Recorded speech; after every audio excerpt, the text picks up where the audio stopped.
The vast hall of the Galactic Council was filled with representatives from countless star systems. Each seat was taken by an alien species, their forms as varied as the stars themselves. Some were tall, with glowing skin, while others were short and covered in scales. Some communicated through complex light patterns while others used telepathy. Despite their differences, they had one thing in common: their belief that they were the guardians of the galaxy, the ones who decided who could rise and who would fall.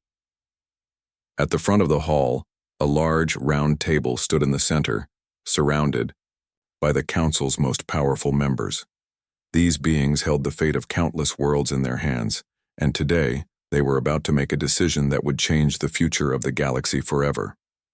The debate had been raging for hours, with some members fiercely defending humanity's potential, while others believed that humanity was a dangerous force that needed to be controlled. The humans had only recently made their presence known to the wider galaxy, and their rapid progress was both impressive and unsettling. "They are a young species," argued a representative from the peaceful Arana species, his voice calm but filled with concern. "But they have already discovered faster than light travel. They are expanding at a pace no one can predict. If left unchecked, they could challenge the balance of power in the galaxy." "But their actions have been peaceful," countered another voice, this one coming from a tall, silver-skinned being with 6 eyes. "The humans have shown no signs of aggression. They have simply reached out to explore the stars, just like many species before them." The debate continued, with voices rising and falling. Some argued that humanity's potential for war was too great, while others believed that the humans deserved a chance to prove themselves. But there was one truth that all members of the Council could not ignore. The humans were rising faster than any species before them. The tension in the room grew, and finally, the head of the Council, a being called Thea, spoke. She was a being of ancient wisdom, her eyes glowing with the light of countless centuries. "The decision must be made," she said, her voice carrying the weight of authority. "We have already seen the potential dangers of allowing a species to grow unchecked. The humans must be contained for the safety of all." There was a heavy silence. All eyes turned to Thea, awaiting her next words. "The Galactic Council has voted," she continued. "We, the Guardians of the Galaxy, have decided that humanity will be banished. They will be isolated to their own solar system, with no contact with any other species. This decision is final." A murmur rippled through the room. Some of the Council members looked uneasy, but they said nothing. The vote had been cast and the decision was made.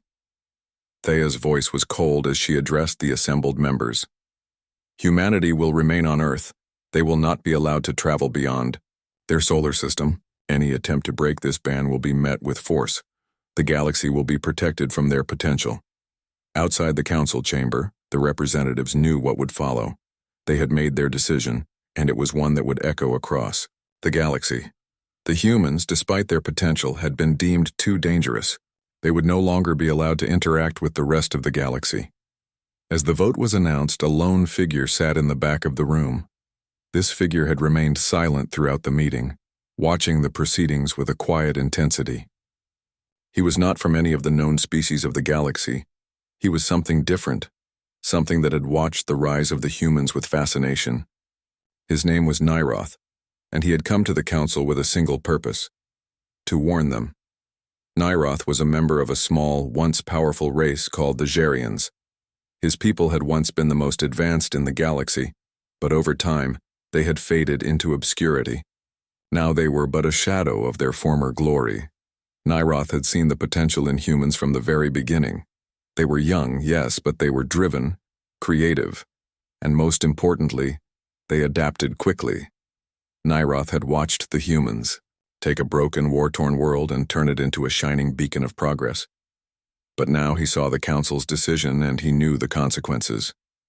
Nyroth stood and approached Thea, speaking in a voice that could be heard only by her. "You are making a mistake," he said softly. Thea turned to him, her expression unreadable.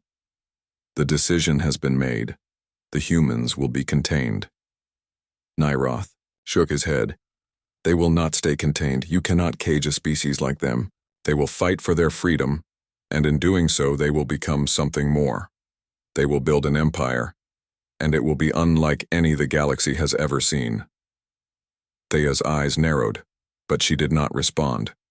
She had made her choice, and the council had spoken. The decision was made, and humanity's future had been sealed. For the rest of the galaxy, it was the end of the story. But for humanity, it was only the beginning. The news of humanity's banishment spread quickly across Earth, like a storm that left everyone in its wake. Governments, businesses, and individuals who had once focused on their own survival, on their own wars and troubles, now turned their attention to the stars. The humans had always been dreamers, and now they were faced with a challenge unlike any they had ever known. The Galactic Council had made their decision, but humanity would not accept it. In every corner of the planet, leaders began to speak of rebellion. It wasn't the rebellion of violence or chaos. It was the rebellion of defiance, of proving that humanity would not be confined.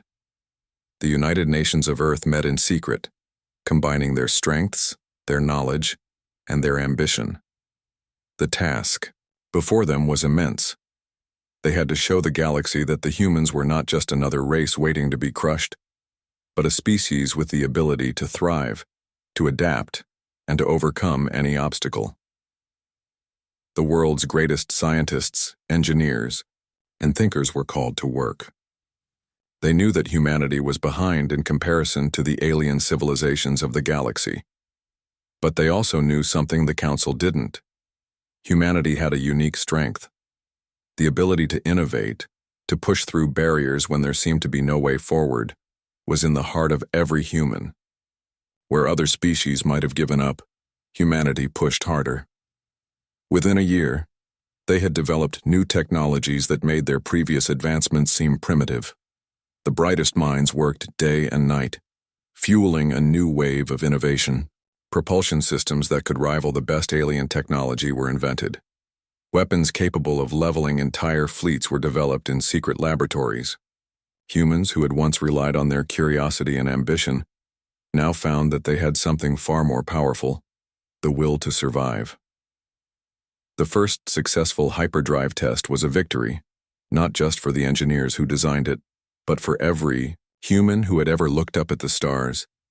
The hyperdrive system allowed them to travel beyond their solar system, bypassing the limits of conventional travel. It was a breakthrough that sent shockwaves through Earth's governments, who immediately recognized the significance of this technology, but they knew they couldn't act too quickly. The Galactic Council had eyes everywhere. They couldn't risk drawing attention to their plans until they were ready. So, humanity's leaders went underground, working in secret to build what would become the greatest fleet the galaxy had ever seen. At the same time, Earth's military forces, once fragmented and disorganized, were reorganized into a single unified force. Nations and corporations, once at odds with each other, now worked together for the common goal: the survival and strength of the human race. Entire cities were dedicated to military research, and the first wave of space stations, designed to be the launching pads for humanity's future fleet, were constructed in secret. The people of Earth, often skeptical of their own potential, now found themselves united under a single banner. It was a new era, one where fear of the unknown had been replaced with an unshakable resolve to prove themselves. They would not be cast aside by the Galactic Council. They would rise. The first human ships were simple, built with the fastest and most effective technology they could create in such a short time. These ships weren't made for comfort. They were built for war. They were fast, heavily armored, and brimming with weapons designed to strike fear into any who dared oppose them.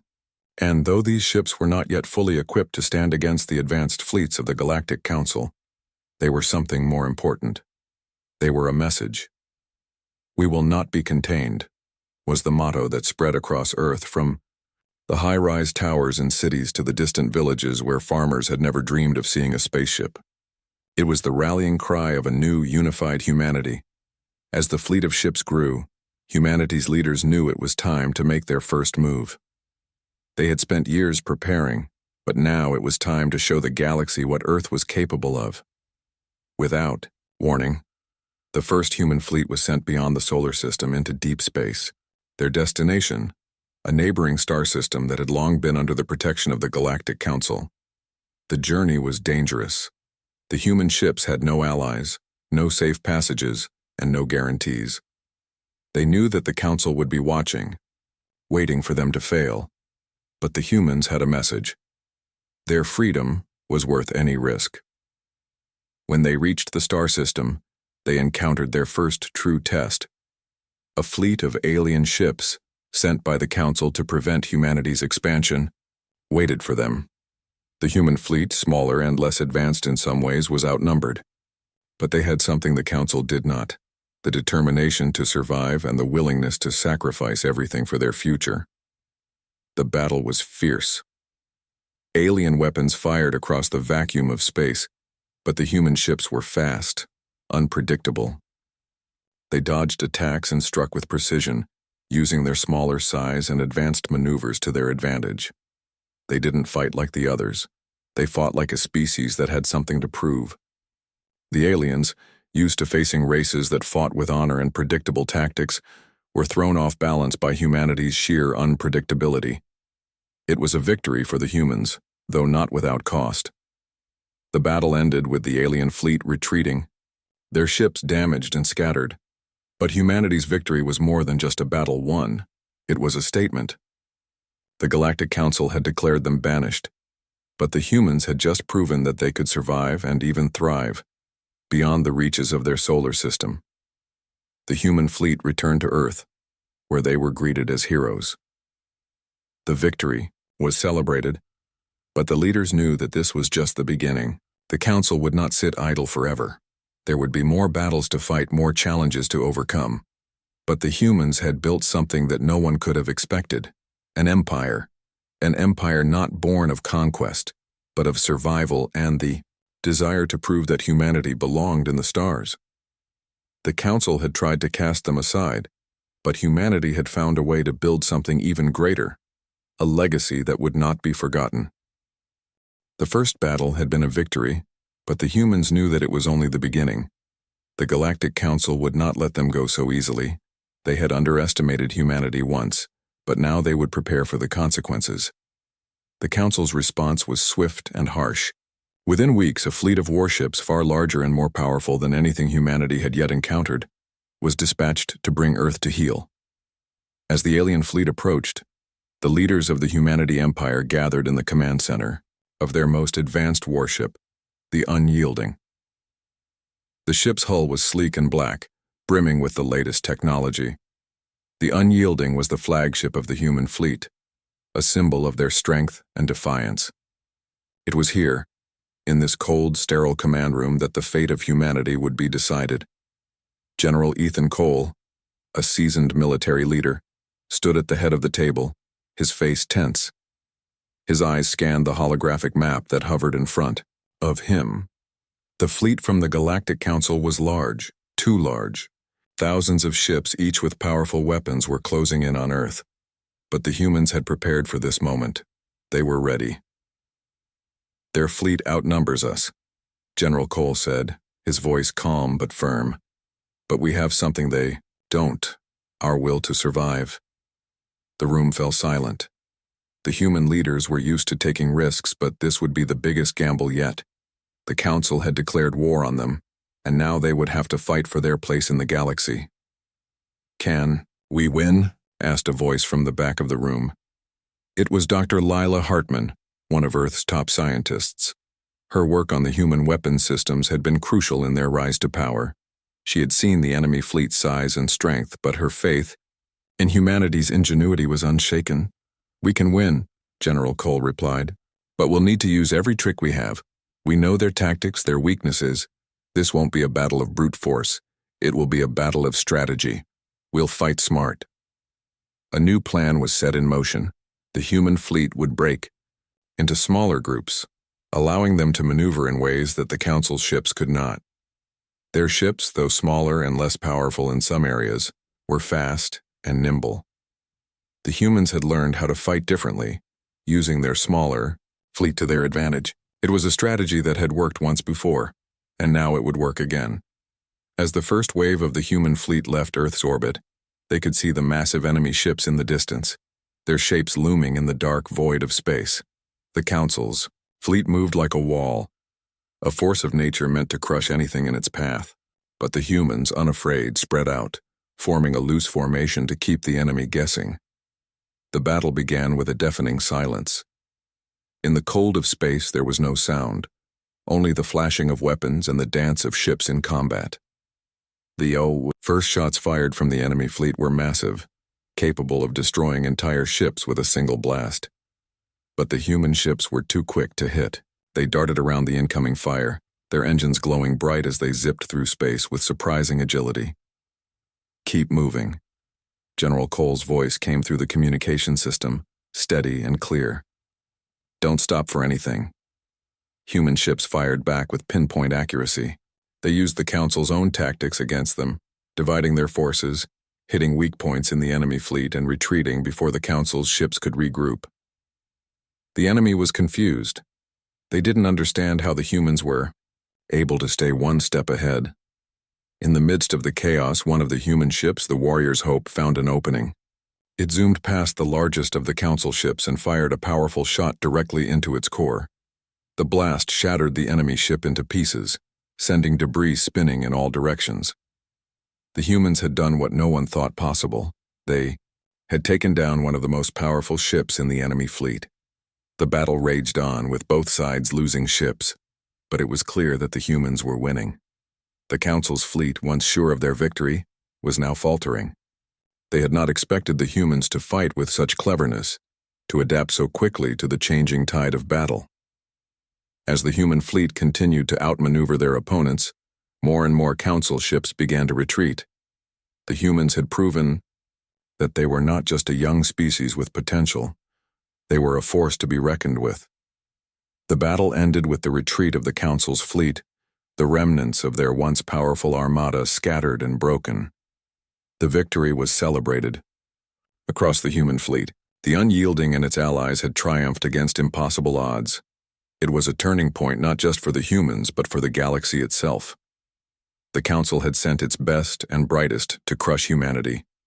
But instead, they had been defeated by the ingenuity and sheer determination of a species that had been cast aside. On Earth, the news spread like wildfire. Humanity had faced its first true challenge, and they had come out on top. The victory gave them confidence, but it also sent a message. Humanity was no longer a species to be ignored. They had fought back, and they had won. But despite the victory, General Cole knew that the battle was far from over. The Galactic Council would not give up so easily. There would be more confrontations, more battles to fight. But the humans had shown that they would not back down. They had proven that they had what it took to survive, to grow stronger, and to build an empire that no one could ignore. The galaxy had underestimated them, and now it would have to deal with the consequences. The defeat of the Council fleet shocked the galaxy. News spread fast across hundreds of systems. Species who had once laughed at humans now whispered their name with respect and fear. No one had expected Earth's people to stand against the oldest powers in the galaxy and win, but they had done just that. Inside the grand chamber of the Galactic Council, silence filled the air. The usual buzzing voices were gone. The leaders sat with serious faces, watching the replay of the space battle, huge alien warships exploding, human fighters dodging lasers with perfect timing, tactical brilliance, ruthless precision. "How did this happen?" demanded a thick-voiced counselor from the Krolak race, slamming his clawed fist on the table. "They were supposed to be primitive." "They were never primitive," said Counselor Marnus of the Valari, a long-necked species known for their calm logic. "They were fast learners. We ignored that." Council leader Thea sat quietly at the head of the table. Her glowing eyes stared at the dark screen, deep in thought. She had once warned about giving humans time. Now she realized they had already lost time, and now humanity was becoming a superpower. "We underestimated them," she finally said. "And now we must choose, fight harder, or change our approach." A heated debate followed. Some council members demanded another attack, others suggested diplomacy, and some began to question the council itself. That night, across several systems, protests broke out. Non-human citizens had seen the humans fight with courage and skill. They had watched Earth's people unite across borders, races, and languages. Now many species wanted the same unity. "They fight for survival, not power," shouted one protest leader on the planet Zenthra. "They build together. We are ruled by fear while they build hope." Small rebellions began on fringe planets. Local leaders declared their independence from the council and sent messages to the humans. "We want to join you. We believe in your vision."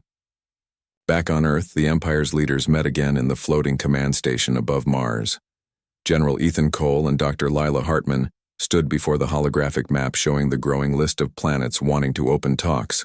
"We never asked for an empire," Cole said, "but it's forming anyway. People are choosing us, not because of fear, but because they believe we are different."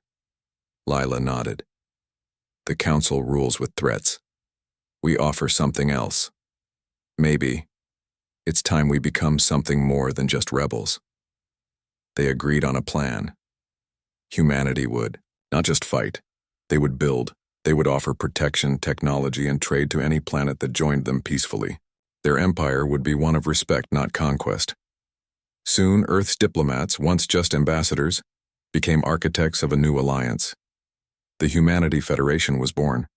The Federation welcomed not just humans, but aliens from all walks of life. Scientists, engineers, artists, warriors, all united under one idea. Everyone deserves a voice. In just a few years, the Federation grew from a few human-controlled star systems to dozens of planets. The technology they shared made life better. Food grew faster. Diseases vanished. Cities became peaceful. Some Galactic Council members watched all this with fear, others with jealousy, and some secretly began contacting the humans. One of them was Counselor Zor of the Hydrax, an aquatic species. He had once voted to banish Earth, but now he sent a private message. "I was wrong. My people are suffering under council taxes. I wish to speak with you, not as an enemy, but as a friend," the humans replied, quietly, carefully. As the Federation grew stronger, so did their military, not through war but by invitation. Soldiers from different worlds joined the human fleets, learning Earth tactics, flying Earth-built ships. Humanity became the center of something bigger than itself, but the council wasn't done yet. In the hidden chambers beneath the capital planet Virion, the council's secret military division gathered. Angry voices filled the room. "They're stealing our planets. They're corrupting our people. They must be stopped." A new plan was made. A massive war fleet, larger than anything the galaxy had ever seen, would be built in secret. It would crush the Humanity Federation in one swift attack. Every ship, every colony, every ally would be hit at once. But something was different now. The Council no longer had full support. Supplies were slower. Some commanders refused orders. Whispers of doubt echoed through their ranks. And worst of all, fear had taken root. Fear of the humans. Fear that maybe, just maybe, the galaxy was changing and they were being left behind. Meanwhile, on a Federation ship near the edge of the galaxy, a young pilot named Kira watched the stars. She had grown up during Earth's isolation. Now she flew among worlds humans had once only dreamed of. Her parents were once poor factory workers. Now they lived on a clean, peaceful planet where food was free and schools taught children from 10 different species. Kira smiled. "This is what we were meant for," she whispered. "Not war, but building something better." She didn't know it yet, but her ship would be one of the first to face the coming storm, because the Council's secret fleet was almost ready, and war was coming. The stars above Earth were quiet, but the silence was deceptive. Deep within the vastness of space, humanity's enemies were preparing for the final confrontation. The Galactic Council, humiliated and enraged by the rise of the Humanity Federation, had gathered its greatest fleet, one large enough to crush the Federation in a single unstoppable assault. Their plan was clear: strike fast, strike hard, and destroy everything that humans had built. But humanity, never one to back down, was ready. General Ethan Cole stood on the bridge of the Unyielding, staring at the holographic map of the galaxy. The Federation was spread across many systems now, and while they had grown stronger, they were still outnumbered. The fleet of the Council was massive, composed of ships from the strongest species across the galaxy. Each vessel was a symbol of power, built to intimidate and destroy. But the humans had something the Council did not: unity. They had learned to fight together, to adapt to every challenge. Now their ships were among the most advanced in the galaxy, their tactics honed through years of conflict. The Federation had become more than just a collection of worlds. It was a force that no one could ignore. "We have a few hours before they arrive," General Cole said, turning to his officers. "Prepare the fleet. Everyone, take your stations. We fight for our future today." The tension was thick on the bridge of the Unyielding. Every officer knew that this would be the biggest battle of their lives. If they lost, everything they had fought for would be wiped away. But there was no fear in their eyes, only determination. The humans had been underestimated, and now it was time to prove that they were not just survivors. They were conquerors not through violence but through the strength of their unity. Dr. Lila Hartman, standing beside Cole, reviewed the data on her console. "The Council fleet is approaching fast," she said. "They've increased their speed. This will be a direct assault." Cole nodded. "We expected that, no surprises. We'll have to fight smarter than they do." "We've learned their tactics," Lila said, her eyes narrowing. "We know their weaknesses, we've been studying them for years. And we've adapted," Cole added. "Let's show them what we've learned." On Earth, the leaders of the Humanity Federation were preparing in their own way. Across the Federation's planets, citizens lined up in support of the fleet. On every world, people watched the sky, knowing that today, humanity would face its greatest test. The battle began as the massive Council fleet entered the system. Thousands of ships, dark and imposing, filled the viewports of Federation ships. It was an overwhelming sight, a storm of metal and fire. The humans, however, were not intimidated. They had faced worse, and they had won. The Unyielding led the charge, its engines roaring to life as it shot forward. Other Federation ships followed, moving into position with perfect coordination. Unlike the Council fleet, which relied on overwhelming firepower and sheer numbers, the humans used their speed and agility. They darted through the battlefield, evading shots and striking back with precision. The first clash was violent. The Council fired massive energy blasts, trying to take out entire Federation ships with each shot. But the humans were too quick. Their ships danced between the beams of energy, firing smaller, more accurate shots that struck weak points in the Council ships. The battle was a whirlwind of movement and strategy, each side trying to outsmart the other. Despite their initial advantage, the Council fleet was not prepared for the speed of the Federation ships. Their larger vessels struggled to keep up with the humans' tactics. Each Federation ship was smaller and faster, designed to hit and run, to strike and disappear before the enemy could retaliate. In the midst of the chaos, Kira, a young pilot, who had once trained on Earth, found herself face to face with an enormous Council warship. Her hands gripped the controls of her ship, the Phoenix, as she raced through the battlefield, dodging laser fire. She knew the stakes. This battle would decide the future of her people. Her ship was fast, built for hit-and-run tactics. She danced around the warship, firing laser blasts at weak points along its hull. The Council ship retaliated, sending a powerful blast her way, but Kira was too quick. She spun her ship around, narrowly avoiding the blast, and fired again. This time, her shot hit its mark, and the warship's engines exploded in a burst of light. The Council ship, once mighty, was now a drifting wreck. "We've got this," Kira said under her breath, her heart racing. She could feel the thrill of the battle, the excitement of proving humanity's strength. This wasn't just about survival anymore.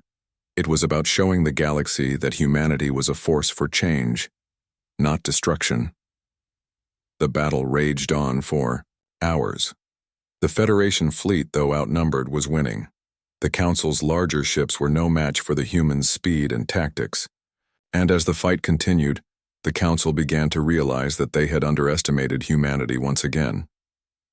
On the Unyielding, General Cole watched the battle unfold. The Council fleet, though powerful, was starting to crumble. Their ships were retreating one by one, their forces scattered. The humans had turned the tide of the battle. "We've got them on the ropes," Cole said. "But we can't let up. This is our chance to end it." Dr. Lila Hartman nodded. "It's time to strike the final blow." As the Federation fleet continued to press their advantage, the Council's flagship, a massive warship called the Verak, remained at the center of the battle. It was the largest and most powerful ship in their fleet. If the humans could take it down, the Council's resistance would crumble. Cole's eyes focused on the ship. "Target the Verak. All ships move in." With a final, decisive push, the Federation fleet surrounded the Verak. The Council flagship fought back, firing its weapons with everything it had, but it was too late. The Federation had learned too much, adapted too well. The Verak's defenses were breached, and a single well-placed shot from the Unyielding's main cannon struck its core, causing an explosion that lit up the sky. The battle was over. The Council fleet, now broken and scattered, retreated. The remaining ships fled the system, leaving humanity victorious. On Earth, the celebrations began. The humans had faced their greatest challenge, and they had won. The final war had ended not just in a victory, but in a message to the galaxy. Humanity was no longer to be underestimated. They had proven themselves not through destruction, but through their will to survive and build something better. And as the Federation's flag flew proudly in the skies above Earth, General Cole knew one thing: the battle was over. But the war for a better future had only just begun. The final war had been won, and humanity stood victorious. The vast fleet of the Galactic Council had been shattered, their once imposing ships reduced to scattered debris and broken pieces. The human ships, smaller yet far more agile, had proven themselves to be a force to be reckoned with. The galaxy would never forget the day that humanity rose from being banished to becoming the most powerful empire the stars had ever seen. On Earth, the celebrations were vast. The cities had never felt so alive.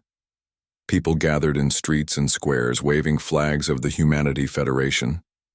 The war was over, but it wasn't just a victory over the Council. It was a victory over every doubt that had ever been cast on humanity's potential. The message was clear. Humanity had not only survived, they had thrived. General Ethan Cole stood at the center of the celebrations, but he couldn't fully enjoy it.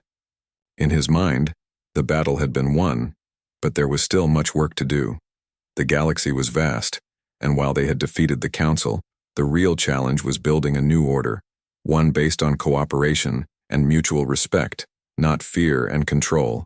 "We've shown the galaxy what we're capable of," Cole said as he looked out at the crowd, his voice heavy with the weight of responsibility. "But now we have to prove that we can build something better.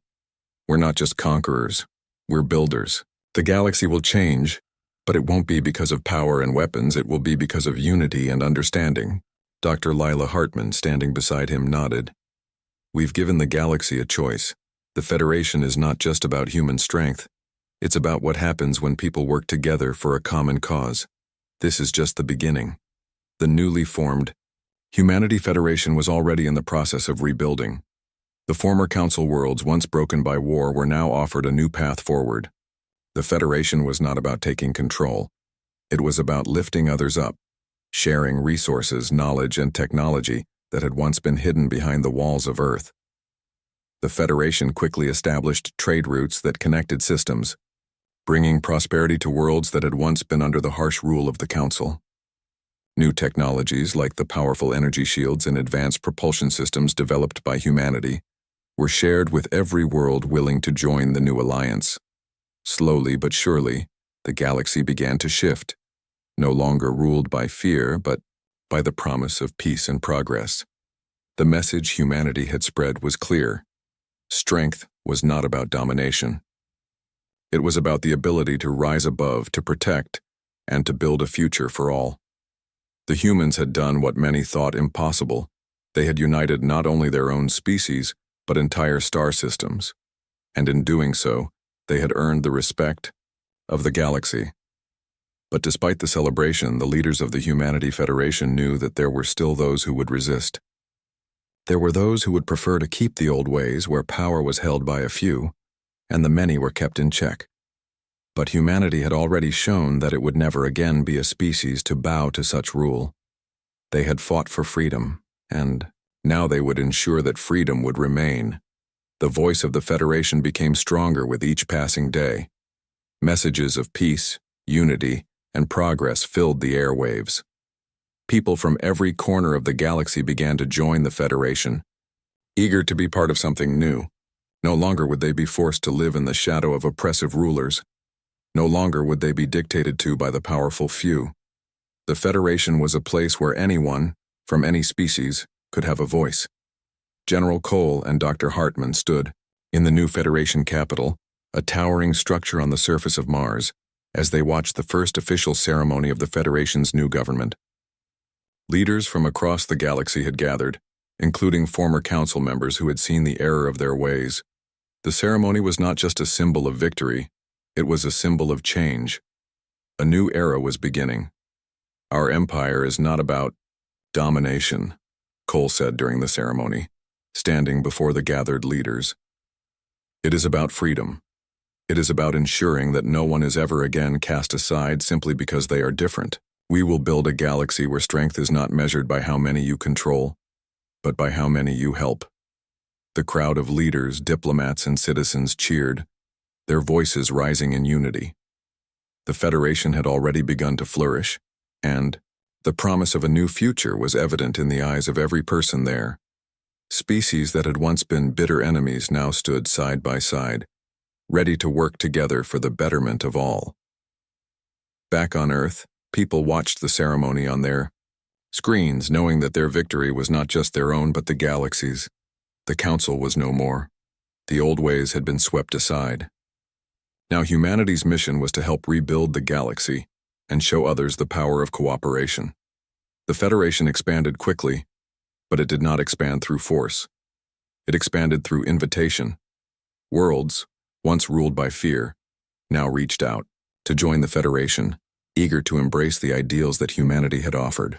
The Council's power had crumbled, but in its place, a new kind of strength was rising. It was a strength that came from compassion, from unity, from the understanding that the galaxy was vast and full of different species, but they all had a right to thrive. As General Cole walked through the streets of Mars's new capital, he saw children from different planets playing together, laughing. Alien species who had once been enemies now sat together sharing meals and stories. The war was over, but the journey was just beginning. "Do you think they will understand?" Lila asked quietly as she walked beside him, watching the children play.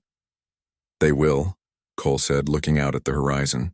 "We may have started as a single planet, but now we're part of something greater. The galaxy will never be the same.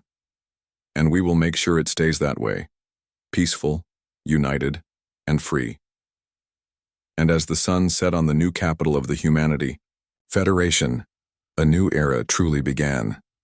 The stars were no longer a place of fear or conflict, but a place of hope and possibility. The galaxy was changing, and humanity had become the force that would guide it into the future. The people of the galaxy had seen the rise of the humans. They had witnessed the strength of their spirit, and now they would follow them into a future built on the foundation of unity, peace, and hope.